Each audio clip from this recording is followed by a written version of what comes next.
Hi, this is Devin, your dependable, professional, and pleasant trusted pro with Smith & Company Painting. Today's question is, what are the top 5 tips to picking the right contractor? Hiring a professional paint contractor can be an overwhelming process. Today, we'll go over the 5 important factors to look out for before and after you sign that contract. The first tip is to take the time to research and hire a reputable professional painter. Ask around to find a few contractors your family and friends have used and liked. And don't be afraid to ask a contractor questions before you hire them.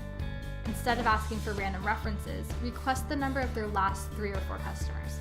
This provides a chance to speak with either current or recent customers. If they're hesitant to give you these names, that's usually a bad sign. My second tip is to be very clear on how the painter will do their prep work.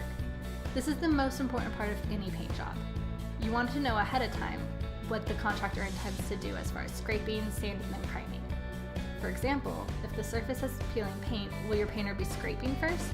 It isn't always necessary to sand after scraping, but it can provide for a smoother look.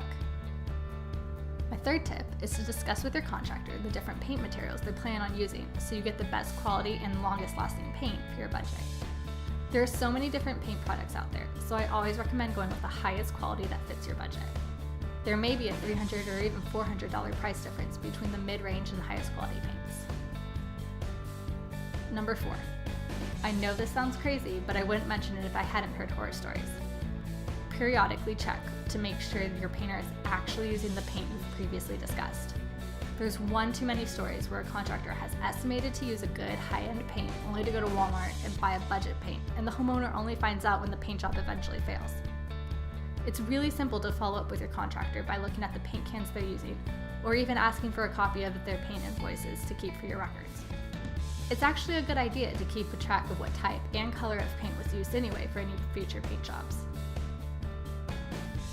My 5th and final tip is do not pay your contractor in full until he or she is 100% finished with the job. There are way too many stories of homeowners being left out to dry because their painter never came back to touch up that last spot.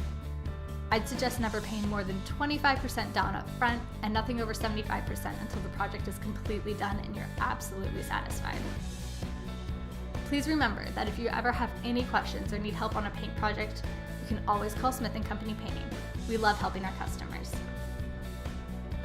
Thank you for your questions. Please continue to follow the Trusted Pro series at www.smithandcompanypainting.com and let us know what you would like us to answer next.